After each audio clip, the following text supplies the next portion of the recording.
Good afternoon and welcome to the 179th episode of the Georgia Farm Bureau Georgia Prep Sports Drive for the GHSA State Title. We are going to have Najeh Wilkins on today, and rather than just talking about the matchups, we're going to try to highlight just who the biggest impact players are to watch for in the semifinals, and we'll also break down some of the matchups. But I think just through Najeh and I this week, we've really been looking into some of the stars, maybe some names we haven't talked about previously. And then in the final segment, we're going to have North Oconee head coach Tyler Aurandt on. I am so excited about this matchup with Cedartown. I think it could end up being the best game in the state this week. They're both 13-0. North Oconee's defense has been outstanding. Cedartown's has been outstanding. They both were in the semis last year, and I think this really is a potential de facto state championship game in 4A. So a lot at stake in that one, but we'll go ahead and get started with Najeh. All right, Najeh, so yesterday we talked on our show, Underrated Overlooked, about some of the big names we're going to be watching. You guys can check that out on YouTube, but I want to start in this Milton-Mill Creek game because, you talk about star power in this game. I'm really excited. So who do you think stands out just on Milton's side? Just what has led to their outstanding run this season, and who you expect to give Mill Creek trouble? Yeah, I think they play together as a team and a unit. They're buying into what they've set forth as a program, Empire, Flush it, we ball. Those are some of their mottos, and I think, like I said, Ben Reeves doing a good job in his first year. It helps too that he was the offensive coordinator formerly as well. So obviously he doesn't have that role anymore, but he knows these kids and knows these kids well, so he can get the best out of them because he knows them so personally. So I think that helps. And then as far as players to look out for, they have a multitude of players that are really good. Defensively, I can start there. Owen Phillips, obviously 15.5 sacks. He's fourth in the state right now, leads 7-8. He's a guy to keep an eye on, obviously, in this game. William Parton has 10 sacks on the season this year. He's another player. And then Phillips in their last game had 3 sacks in the game against Grayson, which is just disruptive force. Jack Lawson, who's a converted, used to be a receiver, but he's a linebacker. That's another player that, gets stops and run fits into the ball. And then they got really good defensive players. Bryce Thornton, DeBron Gallen plays both sides. He's in the return game. He's another player, very versatile. Just get the ball in his hands, hook, do his thing. So those are some players to look out for. But yeah, I'm curious to see kind of how their talent and vaunted secondary kind of matches up against Mill Creek. Can they get some momentum going early? Can they get some some deep shots going against kind of that very elite and talented secondary that Milton kind of brings to the forefront? But I think that's going to be an interesting matchup to look out for. And then on Mill Creek side, Mikael Wood, again, against their secondary, interesting to see how he plays. If they are able to kind of slow down the run with Ken Robinson, who's really good, are they going to be able to throw the ball, against kind of them? So I think that's a matchup to kind of look out for. How is it going to go early? And then, from Mill Creek, Caleb Downs, Trajan Greco, those are some players to look out for defensively, seeing how they perform, how they're going to use Caleb Downs on offense. But, yeah, I think it's a great matchup. I think it's going to be one of the best 7A matchups. Yeah, I think in this one, what do you think just about the red zone execution? I think that will be really huge for Mill Creek and what they have in their offense. Cam Robinson, he's a workhorse. He's been playing outstanding, running the football. Caleb Downs just a touchdown machine. But then when you look at Mill Creek, they definitely want to run the ball. Hayden Clark, he's only thrown 1 interception. We saw Milton force Grayson to go through the air last week. They held him just 22 yards on the ground.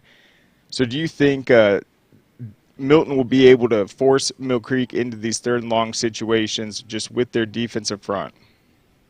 Yeah, and I think that's problematic for them because, like I said, they have 2 edge rushers that are really good. And as you mentioned yesterday, they have 54 team sacks this year. So I think definitely if they can force them in that's probably problematic. So the key for Mill Creek is going to be, stay in front of the chains, good first down production, they get into some second and shorts and some third and manageables. I think will be key in this game. But obviously, like I said, it's no disrespect to Mill Creek. I think they're a phenomenal team in a group, and they're a reason why they're in the semifinals. They've kind of ran through the competition so far as just the playoffs and things like that. So I just think it's going to be a good back and forth game between both teams, great coaches that, know what they're doing and tested throughout the year. So they're both going to be coming in and ready for this game. Yeah, and so in that Grayson game, we mentioned Owen Phillips had the 3 sacks. I think they either had 7 or 9 as a team. Mill Creek has that RPO system down. They run it better than anyone. Coach Lovelady said last week in their big win over Westlake, they're up like 35-3 at the half, I think, or maybe 35-7. He was just talking about the decision making by Hayden Clark, taking what the defense gave them, keeping that thing running like a well-oiled machine. I think it is, though. It's going to come down to that defensive line. And it wasn't just aggressive schemes defensively. Owen Phillips and those guys just were making outstanding moves as a disruptive force up front. So, I mean, do you think that really is where the game could be potentially won, just if that Milton defensive line is able to throw Mill Creek off its game? Yeah, I think it'll be done in the trenches. We're obviously looking at that side of the ball. I think that's going to be a key component. Then the other side of the ball, what kind of, what are they going to be able to establish offensively for Milton? Because, they can get the stops all day, but you got to score against Mill Creek. If you get them opportunity, to kind of come back, they could put points up on you. So we've seen that throughout the year. They could be having the momentum, but, the defense, let's say they shuts them out first half, just how hypothetical. If you're not scoring no points, they can get hot and get going in the second half. So it's going to be important for Milton to control the line of scrimmage with their offensive line. Get Masco was going early, who had a great game last game. He's over a 1,000-yard runner. Get him going early, get the ball to your playmakers on the outside. And as I said, I think a key on why I take Milton is I think Luke Nickel has been progressing good. And as Ben Reeves kind of alluded to with him, he never gets rattled. And I think that's big. And he's a sophomore quarterback, but he has already major D1 offers. Michigan State, Florida State, just got an offer this week from Ole Miss. So I think you got the formula, to kind of be dangerous against Mill Creek. Obviously, like I said, they're a great team, but I think that side of the ball is something to keep an eye on as well.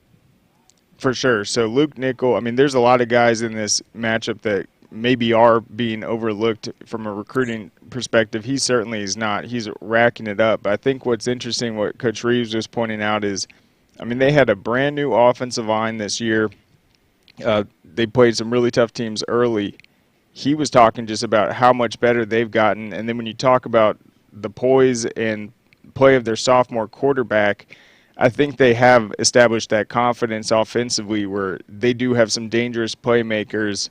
Primarily, I mean, DeBron Gatlin, last week, he literally had a Travis Hunter-esque game with the big pick six, the big touchdowns. I think the 2 interceptions, 2 touchdown receptions. So, I mean, DeBron Gatlin, what makes him so special?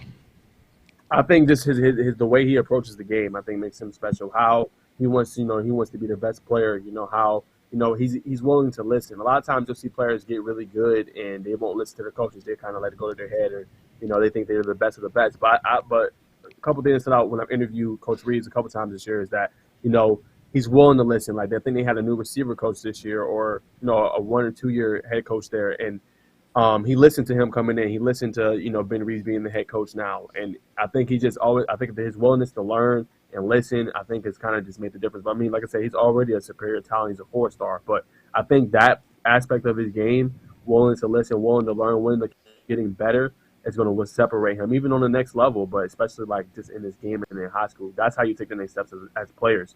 Just being able to listen, even though you're really good, but still trying to hone in on certain parts of your game, your weaknesses, strengthening the strengths and things like that. So I think that's what kind of just makes him special, in my opinion. Yeah, I mean, this matchup is going to be so good. That Mill Creek one, we talk about it all the time. Just 7A is just something different. And I remember, like, probably 7 years ago, Mill Creek was the first team I had ever seen at the high school level where they literally had a sky cam and they're breaking down plays on the sideline. They had the TV there. They're showing the offensive line. I think there are going to be a lot of adjustments made. But how important is it going to be for Milton's offense to come out to a hot start in this game? Like I said, I think it'll be vital. I mean, again, like your defense can, try to slow down Mill Creek, but they can get it going at whatever point in the game. So, again, it's going to be important that they match whatever they give, and it's to have kind of a good start to the game. I think that's going to be crucial. Getting it going early, see if you can establish a running game, running attack. And then if not, depend on Luke Nickel to hit Wyatt Knob and Mark Esley and obviously DeBron Gatlin there as the receivers. But I think it's going to be very important. Yep. So Mill Creek's rolling. Milton, they've just become red hot. They've just seemingly improved each week. But On the other side, we have these two undefeated teams going up against each other, Carrollton and Colquitt County, two outstanding quarterbacks, two great offenses. Who stands out in this matchup? Yeah, so it's going to start. I want to see how Julian Lewis is going to look. He's a freshman. He's a highly talented prospect. I think he has 22 offers. They're kind of pegging him as the probably going to be the number one quarterback when it comes to his class in 2026. So how will he handle the pressure on the road? Big game in Colquitt and Moultrie, Georgia, against a really talented team. They're undefeated. How will he look? And then Bryce Hicks. It's kind of been their playmaker all year. Last game he had 5 touchdowns, couldn't be stopped. Was making PBUs. Trying to pick off the ball at the corner spot, and he's elusive. He kind of reminds you almost of a. I'm gonna say this. I think he reminds you kind of a Darren Sproles. He has the same kind of size and stature. He can catch the ball out of the backfield. He can break tackles. And he can run the football well. And it takes multiple guys to kind of get him down to the ground. So he kind of reminds me of him a little bit. But he's going to be another person. And then Caleb Odom, he's kind of that mismatch. Obviously he plays receiver, but he's more really of a tight end. Like if he decides to play football on the next level, he'll probably be a tight end at 6'6". But I think he's a matchup nightmare for most DBs that aren't up to height. Most DBs high school are 6 foot, 6'1", maybe 5'11". So he's a mismatch offensively. So that's the player to look out for them. And then for Carrollton, Nico Fan. Nico Fan's been having a great season. I think he had 6 or 7 touchdowns last game in their victory. So how is he going to come out and look in this one? And like I said, their playmakers are ridiculous. Landon Thomas is a 4-star. Naquavian Carr is a 4-star. They're both UGA commits. They're dangerous too. So like you said, Craig, this could be a shootout. So I wouldn't be surprised. I definitely think this is going to be a massive high-scoring affair. Let's see. They project Colquitt 28, Carrollton 27. I wouldn't be surprised if both of them are in that 40-point range, or at least one of them is. So, yeah, Colquitt last week, they had a school record 6 touchdown passes by Nico Fan. They're going to a bunch of different guys. But I brought it up yesterday, what I think makes them really dangerous. They don't have a running back that's going out in the flats and catching balls. That's what Carrollton has. They have Bryce Hicks. He has the most receptions. He has the most yards. Then they have these big receivers that can stretch the field, and then they can dump it off to Bryce Hicks, which they're definitely going to do. And then he's just such a elusive, tough playmaker in the open field. But with Colquitt, it's like they have the ability to, on every single play, have a strong running game, like lined up in that backfield, and then distribute it out. So they're going to just work that Carrollton defense sideline to sideline. But what else in terms of this matchup? You talked about the mismatch with Odom. Just what have you seen from him specifically this season, just what he's able to do with that 6'6" frame? Yeah, he can go get 50 balls for you. So if you're throwing it up to him and it's a DB on him, he can go get the ball every time. And then, that's not just his game either. He can take a slant or a dig route or a short, inside route or a hitch, and he can take it, the distance as well. So can't just sleep on just his height. He also, is a good playmaker as well. And then I think he's good in the red zone. Obviously, they run it with Bryce Hicks usually in the red zone, and they try to get the ball in his hands. But I think Odom could be dangerous also in the red zone. You could throw up a fade to him, inside breaking route, a bunch of different things. So I think he's, potent, obviously, in the red zone. I think he also is with the 50-50 balls, and, don't sleep on his athleticism either. Yeah, and you were bringing up some other playmakers from Colquitt yesterday, I think. We talked about Charlie Pace, their running back. He had a great game last week, even as the offense was racking up the 6 passing touchdowns. He's a 3-star committed to Georgia State. That's Colquitt County's running back. But was it someone defensively that you were pointing out? No, it was him, and then it was Landon Thomas, who I just mentioned, in the Naquavian Carr. Those two are 4-stars. They're both committed to Georgia, but that's right. Those are some guys I think are going to be dangerous. I think he's approaching near both of them.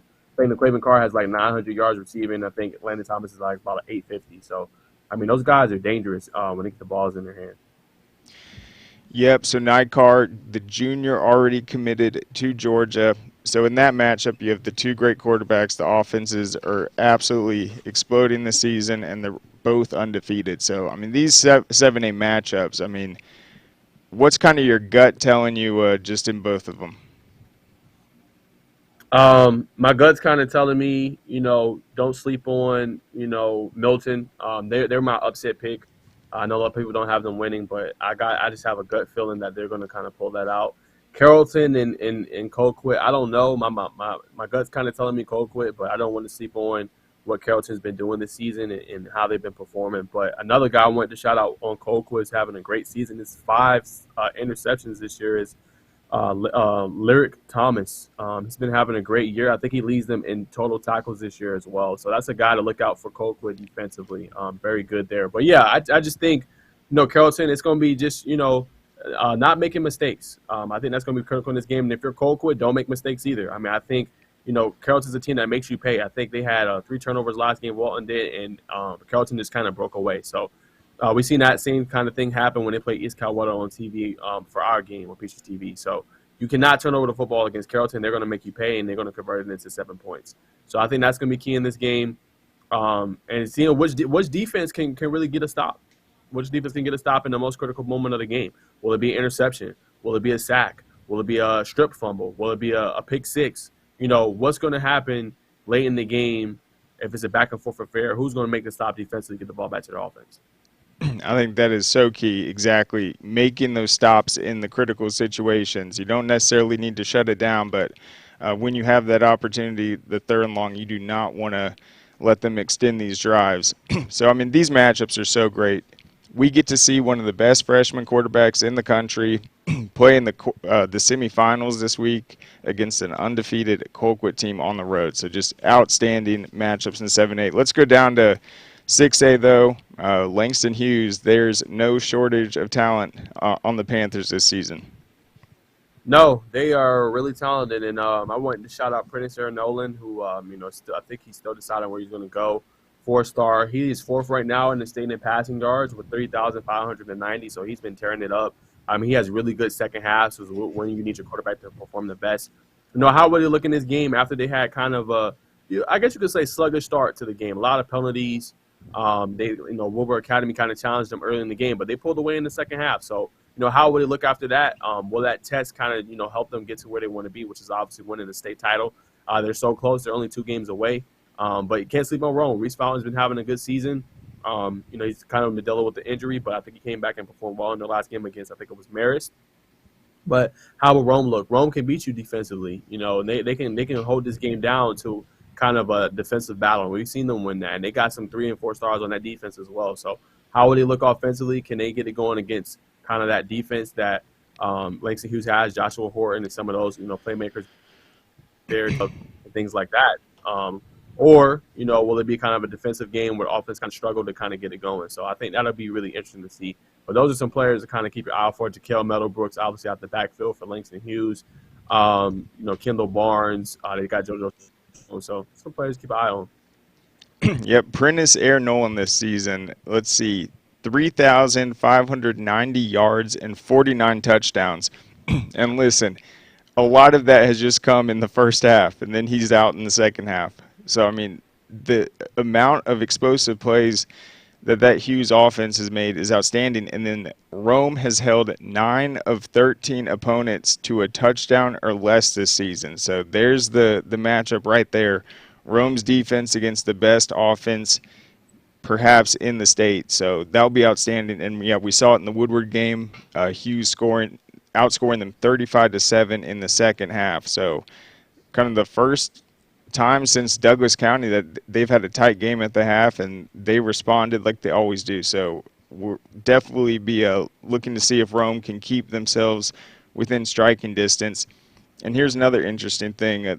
Todd Holcomb released today which programs had the most improvement this season. So I think they calculated it just by the wins, the margin of victory, and all that. But Carrollton's on the list. Mill Creek's on the list, Colquitt's on the list, and then Hughes is. The fact that they made it to the state championship last year, had such a outstanding team, barely fell short to Buford, and then to see how much better they are this year, I mean, that's just scary. So I think just all the credit to Hughes, what they've been able to do. But another team that has had a dramatic improvement this season is Gainesville, and they are about to square off with Roswell. We'll be televising that matchup 8 o'clock on Peachtree TV. What are you just looking forward to in this one? Yeah, the playmakers, obviously, players to kind of watch in that one. Will be Darius Cannon. He's been having a great season. Again, another I think player that's heavily recruited as well. I think he's a 3-star if I'm not mistaken. But when we seen him in person, he balled. I kind of called it as that halftime game or during halftime of that region championship game between them and North Forsyth, and he went off for 2 touchdowns. He had a kickoff return for a touchdown, and then he had a play. He just kind of just made a move, froze the defender, and just blew past him. So that's a guy to keep an eye on. Will they kind of try to match up Ethan Nation on him defensively? Or will they kind of just play, a little bit of coverage and a little bit of zone? So I think that'll be interesting to see what they kind of try to do to slow him down. They got Trayvon Watson on the other side, another good receiver there. But yeah, Naeem Cheek's been having a great season. He's elusive when he gets the ball in his hands. I think this Roswell, I think they can clamp down during certain stretches of the game, and I think you see that in the Thomas County Central. They only held them to, I think, second half. They might have had 13, 14 points, but they can really lock down when they need to. So that's going to be a question on defense. Can they slow down their playmakers for Gainesville? And offensively, can KJ Smith and Nakai Davenport keep it rolling? And they also, same thing, got good playmakers. Chris Elko's been a constant for them all year.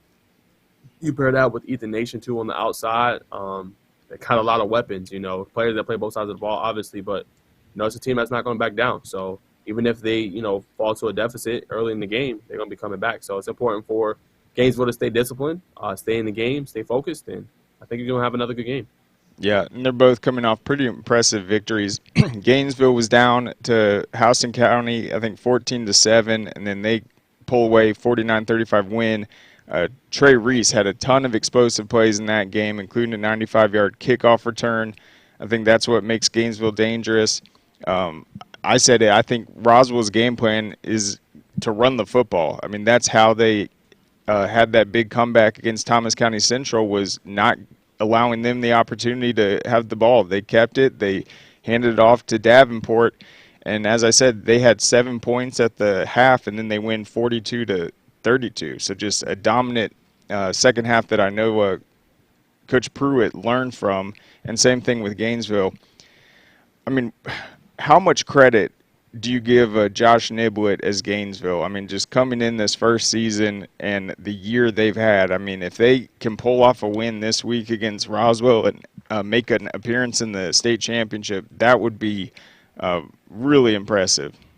Yeah, he's done a good job over there at Gainesville. He got this program where they believe they're kind of their best finish that they've been having, I think, since 2013. They'll be back in the state final. So, yeah, he's doing a good job. And, Gainesville is right on the precipice of potentially, trying to get to the state title. So I don't think it'll be easy against Roswell, but, he's obviously doing something right over there. And he got all the facilities and, things set up for the players. Today was a rainy day. They were still able to practice in the inside because they have a kind of an inside basically practice field, which kind of looks similar to, what field you see NFL players practice on.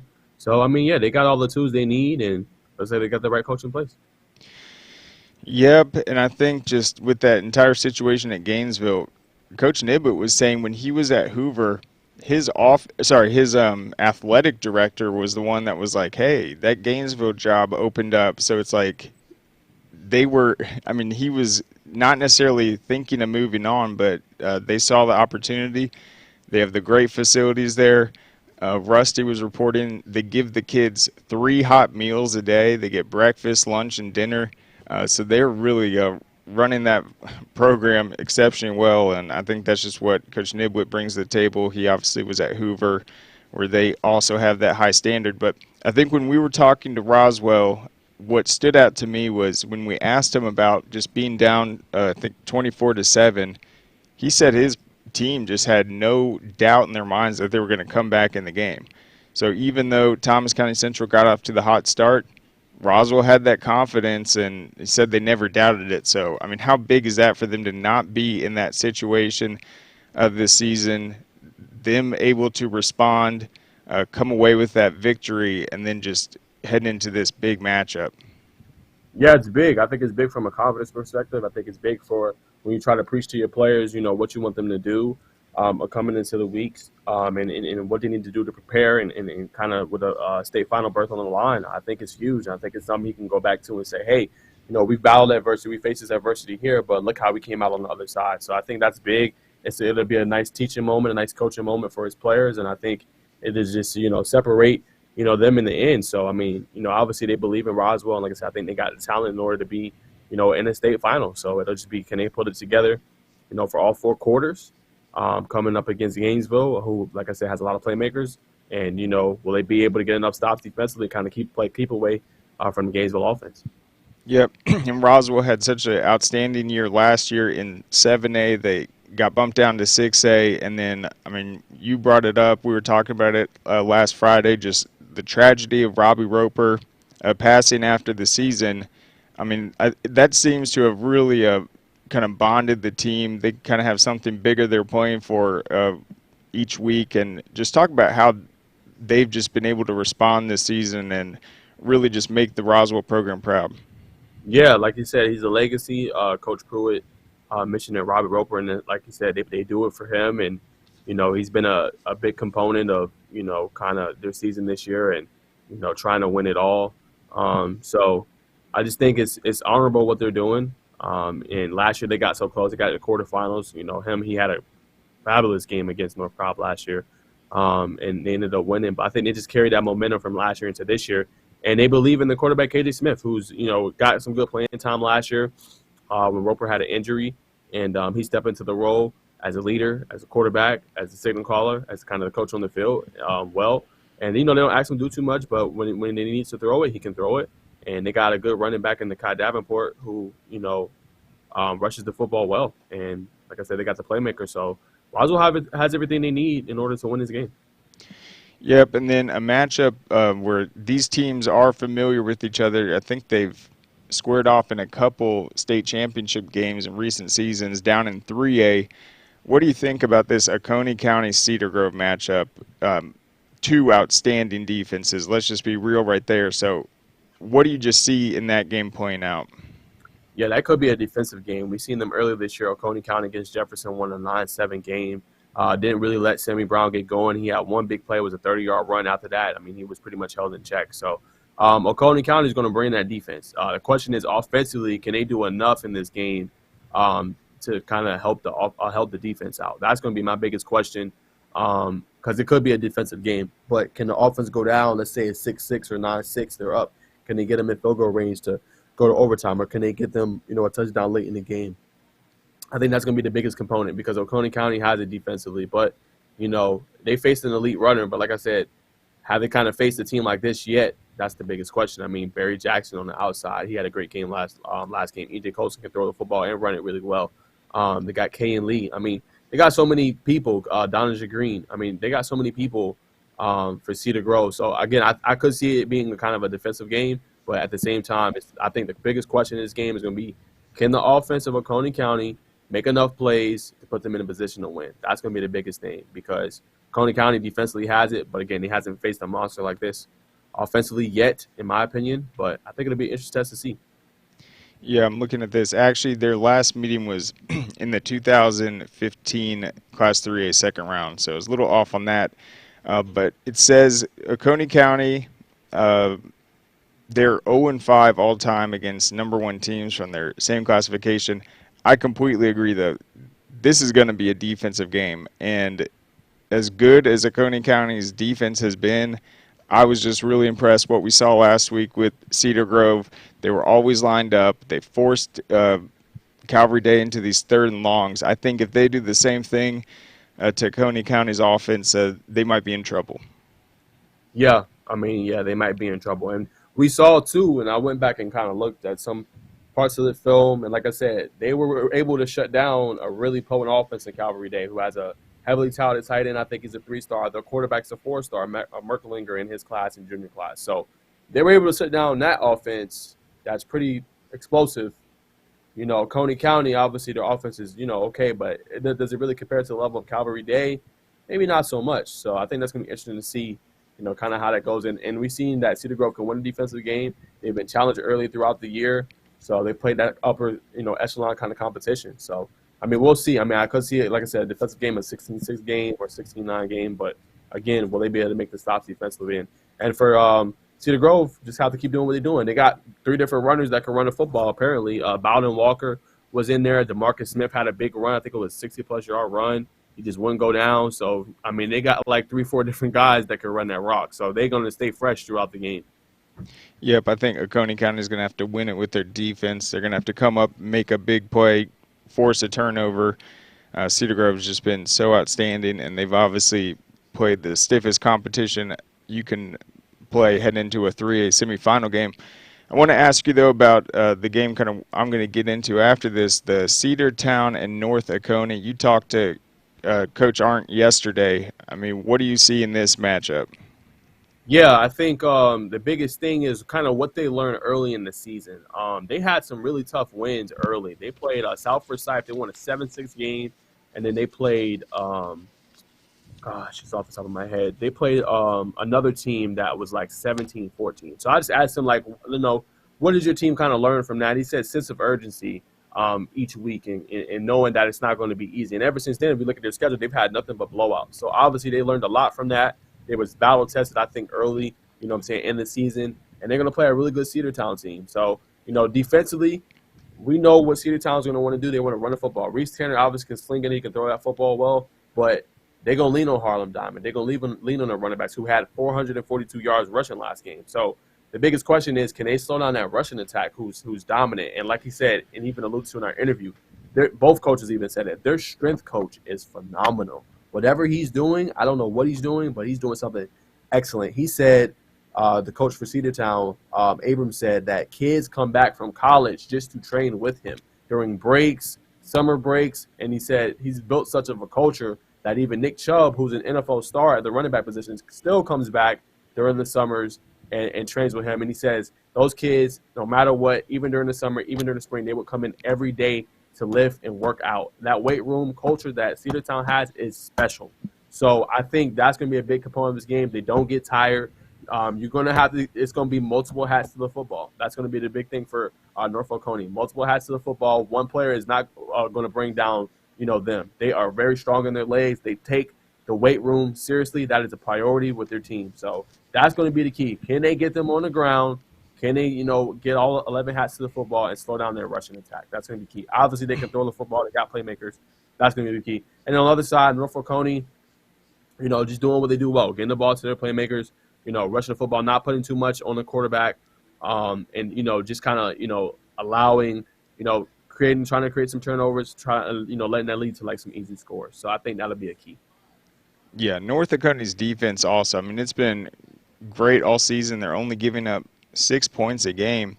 But I was just looking at what you said, how they had those two kind of close games to start things off, the win over Oconee County, the win over South Forsyth. And you're right. I mean, in their region, they just absolutely dominated. 42-0, 52-7, 77. 55-12, 48-0, 44-0, 83-0, 42-7, and then just dominating the first three runs. So I think North Oconee, that's another team that has improved dramatically. But back to Cedartown, it's not just the weight room. This team has kind of been on this trajectory. They got thrown out into the mix as sophomores. They got 1 year stronger the next year. And then this year, I mean, they're senior-led. When we were talking to Coach Abrams, they have a bunch of guys. They're benching 415. They're squatting 500, Harlem Diamond included. I mean, you're absolutely right. That is just a really strong high school football team. And I just cannot wait to see this matchup because I really think the styles may be distinctive, but in terms of having a great offense and a great defense, I think it is a pretty even matchup. And, yeah, I mean, when you have a Cedartown team racking up, I think they're averaging 320 rushing yards per game. They've gone over 400 yards rushing multiple times this season. I mean, they just go out there and smack you in the mouth.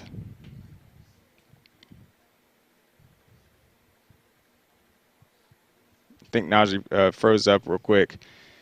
But, yeah, I mean, Cedartown, they don't hide what they're going to do. They're going to just run downhill. And then Reese Tanner, the quarterback, he's just going to take shots over the field. They're going to not necessarily lull you to sleep, but they're going to force you to stop the run. And then they're going to pop off some passes, and then they've been able to do it all season. I think one of the most impressive highlights I saw, they were up like 42-7 on a really talented team earlier. Might have even been Callaway, but they're just absolutely dominating.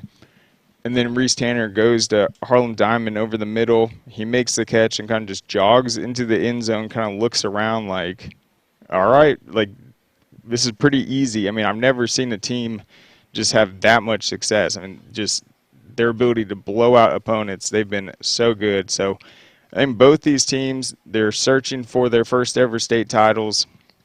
They've been deep in the playoffs before. I mentioned they both made it to the semis last year, but North Oconee's 13-0 for the first time. Cedartown's 13-0 for the first time. And I know this would mean a lot because these programs have been really close to kind of winning the whole thing. And then once that happens, that's when that foundation's built and you really just start having something special. So a lot is at stake in that game, and we cannot wait for it. But we'll go ahead and take a quick break before we bring on Coach Aurandt and thank our sponsors, Georgia Farm Bureau. Our mission has always been to support Georgia farmers. That's why we created Georgia Farm Bureau Mutual Insurance Company, providing financial protection that farmers needed. While this remains the same today, we've grown to protect all Georgians through home, auto, and life insurance. From the very beginning and into the future, we stand for every Georgia community. We are our Farm Bureau.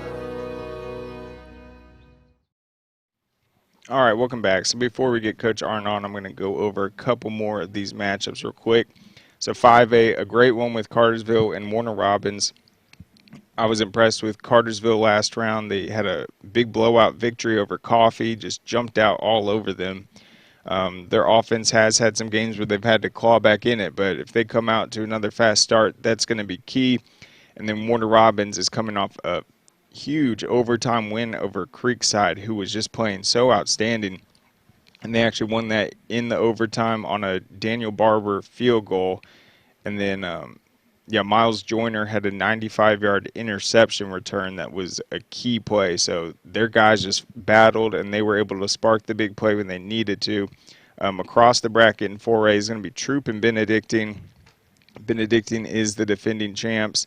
And then Troop is led by Teo Todd, who is just spectacular. He's their leading rusher, leading passer, only a junior, and he had 274 yards passing, 3 touchdowns through the air last week, and also 105 rushing yards and 2 touchdowns. So he's just a really special playmaker. I can't wait to see kind of what unfolds in that Benedictine Troop game. They last played in 2020 in the first round. Benedictine won that one 42-35. Benedictine is 11-2, but they have not lost within the classification this season. And Troop's lone loss was to LaGrange in their season finale after they'd already wrapped up the region. The other big one in 3A across from the Oconee County Cedar Grove is going to be Sandy Creek and Carver in a rematch of the 22-12 victory by Sandy Creek on October 14th. I think the player to watch in this one is going to be DeAndre Buchanan for Carver, Atlanta. He's definitely their biggest playmaker, and he's a guy you want to get the ball in his hands. I think when he goes off, Carver rarely falls. So getting him the ball 10 times, that's going to be a key. He has about 850 receiving yards this season. You also have Zaik Mender, and obviously Bryce Bowen's the quarterback. He's been in this situation before. He led them to a state finals appearance last season, so he has a chance to do it again, and we know Coach Miles over at Carver is going to have his guys ready. In Class 2A, we got Fellowship Christian, who has come on strong as of late against Fitzgerald, the defending state champs. Fitzgerald last year was a really young team. They had some tough losses early, and then they made a run and won the whole thing. And then Fellowship Christian, they're going to be new to 2A. They have Caleb McMickle at quarterback. He's been great. He's been racking up the offers as well. And he was 11-19 passing for 300 yards and a touchdown. And obviously, Coach McFarland is there. He's already won a state title at Roswell. and Blessed Trinity. So that would be something special if they can get past Fitzgerald. And then on the other side is going to be Thompson at Appleton County. Do we have Coach? Okay, we're still waiting on him. So Thompson at Appleton County. That's going to be a really interesting matchup because they actually squared off in the Class 3A playoffs last year. That was the quarterfinals, and Appleton County won that one 21-7. So now they're in 2A. They meet again. Appleton County's coming off a really impressive 44-21 win over Callaway. Thought Callaway was a great team. They're ranked number 5. Appleton County handled them pretty by a sizable margin, and then Thompson just had an outstanding, crazy win over South Atlanta. I think that might have been the game. I think there were 9 touchdowns in the fourth quarter in that game. Let me check the score. Yeah, so what was that at the half? Yeah, it was a 14-12 game at the half. And it turned into a 56-38 win. And just in that fourth quarter, they were just trading big plays. I think they had 2 kickoff returns in the fourth quarter at 93 and 94 yards. So, yeah, that was an insane game. A big win over a South Atlanta team that I felt could have made a run. They had not lost yet. So that'll be a big matchup. Thompson at Appleton County. And Appleton County, they're the Pirates. And if you've ever seen a Tampa Bay Bucks game, after they score a touchdown, they shoot off a giant cannon, and it's loud. And that's what Appleton County does. So they've been shooting off that cannon a lot this year, especially in that 44-21 win last week. So that'll be an exciting atmosphere for sure. So that's another great matchup. And then we still don't have Coach Aurandt on. Okay, I think we have him. There he is. Coach Aurandt, how's it going? Good. How are you doing? Doing outstanding. So how's the week been just ahead of this huge game? No, I mean, it's been about as normal as every week has been. It's good to be back in school and be back on routine. Just last week is a little bit different when you're out of school and trying to get the kids acclimated to a new routine and new practice schedule in terms of when you practice. But other than that, this week's been pretty normal. Yeah, for sure. So, how far is the trip to Cedartown? I want to say it's about 2.5 hours, but if you're going to go through Rome, you got to go through Atlanta. If you're going to go through Carrollton or Bremen to get there, you're going to have to go through Atlanta. So, it's going to be some traffic there. We're expecting about a 3-hour drive. Yeah, we will get there early, I'm sure. But what have you seen from watching film on Cedartown this year? Just how they're able to just pound the ball and their kind of style of play offensively and just all the success they've had. Yeah, no, they certainly do try to pound the ball. Coach Abrams does a phenomenal job. You can see the culture of the program and the way they play. You can tell that they spend a lot of time in the weight room. Those kids are strong. They play with a lot of physicality, and then they've got a lot of speed on the field. For us, it's going to be quite the task and a great challenge for us. We're excited about the opportunity to play a good football team and test where our culture is after we've been here for 6 years. Yeah, and so in this 6th year, you guys have made steady improvements. Seems like each year you guys get better and better. Talk about just the leap from last year, though, to this season, just what you've seen overall just in the program. Yeah, I think one thing we learned last year is that we can do it. We can play with the best teams in the state. I'm not sure that before that that we felt that way. Our kids felt that way. We got beat in the second round 3 years in a row to really good football teams. That's usually that round or the quarterfinals. You're going to have to play a 1 seed or a 2 seed that's playing really good football. And to get over that hump last year was a big deal, and to carry that momentum into the spring where we could build off of it was really key for us. And to have kids out there that have experience playing in big-time ball games, you're definitely going to be able to rely on that, as you have to go on the road and win another ball game. But just the leadership is probably one of the things that we spent the most time on this offseason is trying to build the right type of people. One thing that we hang our hat on around here is if we feel like we build the right type of person, they're going to be good football players as a result of that. Absolutely, and you see it just throughout the athletics at North Oconee. I really think you guys are just developing into one of the strongest overall athletic programs in the state. But let's go back to when you guys last played Cedartown in the second round. It was a 56-0 loss. I mean, what did you guys learn from that one, and just kind of what happened going up against that team? Yeah, no, they were super talented. You think about kids that they had. They had the Washington kid that's at Georgia now. They had a safety that's Arkansas now. I want to say there were 2 or 3 more guys that are playing, on Saturdays. But then you have a lot of guys that are playing again that are still playing for them. The Harlem Diamond, number 10. So you're going to be playing against a good football team. And I think what we learned playing them the first time is that we weren't built to play deep into the playoffs. You have to present a physical style of play, and your kids have to play with great effort if you want to win against really good football teams.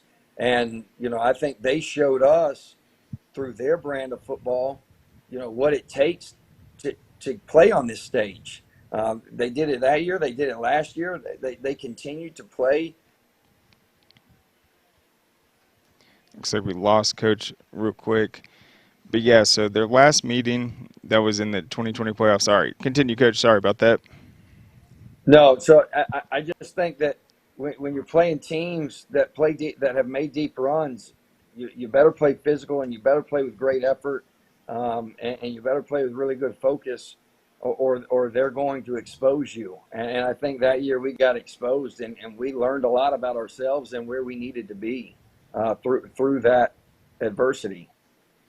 Yeah, and then last season, you guys got off to the 1-3 start. One of those losses was to Benedictine. You ended up matching up with them later and really just played an outstanding football game.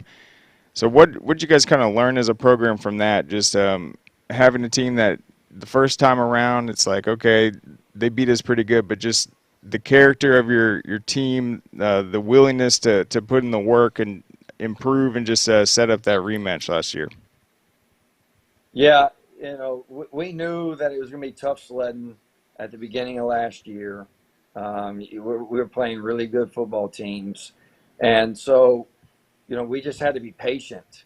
And, the growth of that team, it didn't happen right away, and I think that's a tribute to the kids and just going through the process of, we're just going to continue to pound and continue to do the things that we feel like are necessary to help us get where we need to be, and use those experiences as a springboard to help us get better and learn from that adversity.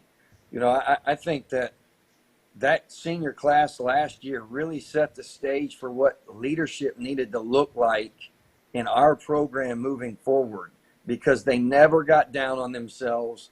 They never blinked an eye at the start of the season, and they knew that if they just continued to work, that good things would come. In a society today, if things don't happen right now, a lot of people just choose to quit because they want things to be, they want things to happen for them right now. And when those things don't happen right away, people get discouraged. And that was one of the things I was the proudest of last year, is things didn't happen right away for us. And we had to battle. And our kids never gave up in a world where a lot of people would give up in that situation. So, I think they set the stage for what leadership needed to look like for every senior class moving forward. Yeah, that's a great advice for sure. And then this year, I mean, I was talking to Najee yesterday about how there really are like three seasons. There's the non-region schedule, the region schedule, and then the playoffs. But you guys only had the two non-region games. You guys played outstanding teams in Oconee County and South Forsyth, and then just jumped straight into the region. But what'd you see from the team just out the gates against those two talented teams? Yeah, one of the things we preached all summer was we had to have a sense of urgency. And that may have been a little bit of something that was lacking last summer when we went 1-3 to start. It is I don't think we understood how good we had to be right at the beginning of the season. We knew we were playing good football teams, but I don't think we stressed to our kids enough how good they needed to be right at the beginning. And that was something that we talked to them all off season about is your level of urgency has got to be at an all-time high, especially the closer and closer that we get to August. And I thought we did a better job of managing that and getting our kids ready and them understanding the importance of being ready. When you open the season with your crosstown rival and there's going to be 5,000 people at the game, like you better have it strapped on and ready to go, because I know the style of football that Oconee likes to play. And if you're not ready, they're going to break your will and they're going to make you quit. And just preaching that all summer that, we were going to have to be ready out of the gate if we wanted to give ourselves a chance in the opener and in the second game, because South Forsyth presented very much of the same challenge. They're just really big, really physical, got really good athletes, got a lot of speed. And that game both those games went 4 quarters. And I think that gave us an opportunity to learn about ourselves, but also have success as we learn versus, having to deal with some losses. Absolutely. And Oconee County beat Carver Columbus last week. They're getting ready to play Cedar Grove this week. And they are definitely a tough football team. But we've talked about kind of Cedartown's defense a little bit, but just offensively, I mean, they ran for like 420 something yards last week. I mean, what do you see on film just in terms of trying to scheme to stop them? Was it missed tackles? Or are they just really good at moving the chains, sustaining these drives, or is it the explosive ability? I think it's a little bit of both. I think they've got kids that are dangerous. When they touch the football, they have the opportunity to go the distance every time they touch it. And then they've got, 2 kids that carry the ball from their fullback position. They're just big kids, and they're strong, and they're a load, and they're tough to bring down, and they grind out tough yards. So they have the ability to have the explosive play, but they also have the ability to grind you out and pick up 4 or 5 yards, 6, 7 yards, and move the chains and keep you off the field. Possessions are going to be a premium. Like, we're going to have to take care of the football and make sure that we take advantage of possessions, because they have that ability to grind out wins and run clock. I think it's a combination of both. And when you have that combination, you're really dangerous, because your defense's best friend is your offense. And when your offense can stay on the field a long time, that keeps that defense fresh and keeps them off the field in bad situations. So, again, Coach Abrams does a phenomenal job just from a total program perspective of doing exactly what they are capable of doing with the style of kids and the type of kids that they have to grind out wins. And then they have the ability to go score really, really fast if you don't tackle well. Absolutely. And then their quarterback, Reese Tanner, he's got a ton of experience. I've seen them even just to kind of put the nail in the hammer to some teams, just have like fake punts with him, or he'll just take off and run downfield, put his head down. Just a really physical team all around. But in terms of your just defense heading into this matchup, I mean, who were some guys you're confident with, just how they squared up last week against Wayne County, another team that kind of has a 3-headed attack in that backfield that runs the ball a lot? Just who have you seen defensively that can really just get to the point of attack, tackle, not allow those kind of extra yards? Yeah, I think three guys that stand out, and they kind of play in the middle of our defense. Start with our nose guard, Brady Burris. who's not a big kid. He's an undersized kid, but he just plays with such an aggressive mindset and plays so well with his hands that he's disruptive. And then right behind him is our Mike linebacker, who's Mac Bryce, who's had a phenomenal year. And, he's kind of like a gnat. Like he's all over the place. And he annoys defenses in the sense that he just plays with that relentless effort that you're looking for. And then another guy that plays right there in the box with him is Jack Fabris, who's committed to Kansas State, who's had another phenomenal year and brings a lot of physicality to the table. Between those three, the middle of your defense is always important because the quickest way to the end zone is a straight line. All right, so if you're not very good in the middle, it's going to be tough sledding. And those three guys give us a chance, to stop the run. And we've got guys outside of them that have played really, really, really, really well down the stretch that we've been very pleased with that give us a chance on the edge as well.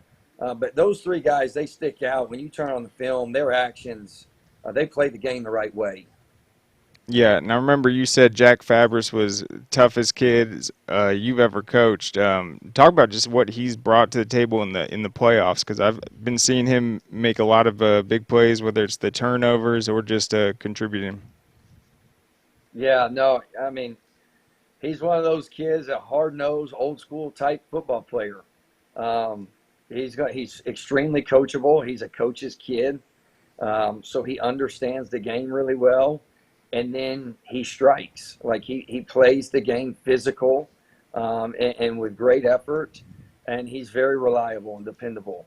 And when you got a kid that he's kind of that guy on defense that they rally around. And when he's making plays and he's doing the things that he's capable of doing, it raises the level of play of the guys around him. Yeah, and then your quarterback, Max Wilson, he's having an outstanding season. He's really experienced. He's the type of guy you want leading your offense. Talk about just his athleticism and ability to pick up yards on the ground as well, just how key that's been to just keep the defenses on edge. Yeah, no, Max has had a tremendous year. He's a very dynamic player. You can do a lot of different things with him. He's another kid that understands the game of football really well and plays the game the right way. But he does a really good job of distributing the football. When you turn on our tape, you see a lot of different guys touch it, and more guys touch it than others. But he understands the value of making people play the whole field. And, things that we don't necessarily see. It's like having a coach out there on the field. He understands it where he can come off the field and say, hey, I think we can take advantage of this. But he's as sharp as they come, and he's just a great kid. And I think that's what gives him the opportunity to go be so good on Friday nights is just his character. Yeah, and then just how important is it going to be for you guys to come out and get in an offensive rhythm if you are going to be able to kind of control the game from start to finish, just with your possessions and drives, just getting off to a strong start, a focused start offensively? Yeah, you always want to do that regardless of the situation. I think for us it's to have some patience and understand that we're playing good football teams. We played a really good football team last week and the week before. And that there's going to be drives that don't go our way. The biggest thing for us is not to hurt ourselves. I think we put the ball on the ground 4 times last week, and we were fortunate not to allow that to dictate the outcome. That's really rare of us. We haven't put the ball on the ground a whole lot.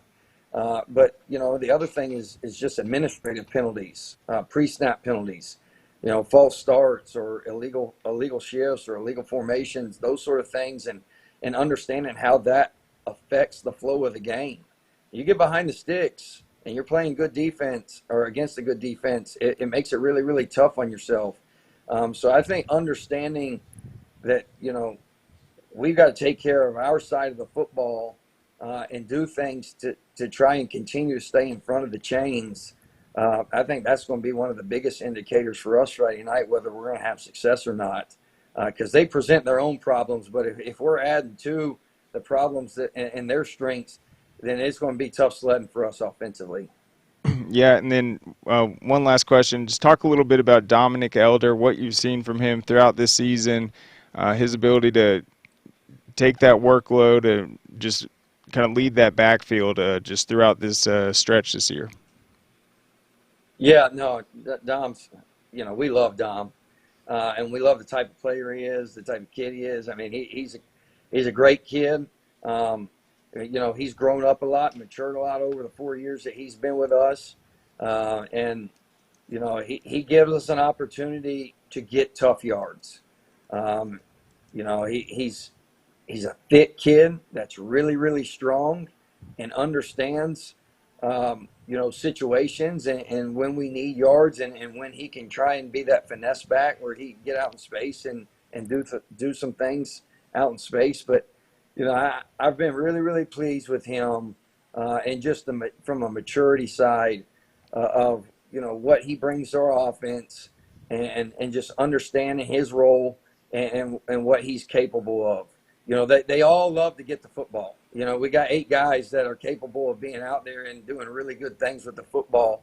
And it sucks that you only get one, you only get to give one guy the ball each play.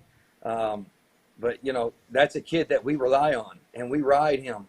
And when we need things to go, he's one of the 3 that we're going to try and get the ball to and make things happen. But he's been a phenomenal kid to have in our program and has helped the culture of our program and just helped build our program to where it is today. Absolutely. And so he's one of your seniors as well. So what's just your message to them? I mean, you guys have been through a lot of battles over the years together, just heading into this huge game, just seeing the work they put in to kind of put you guys in this position. Yeah, no, we're certainly proud of them.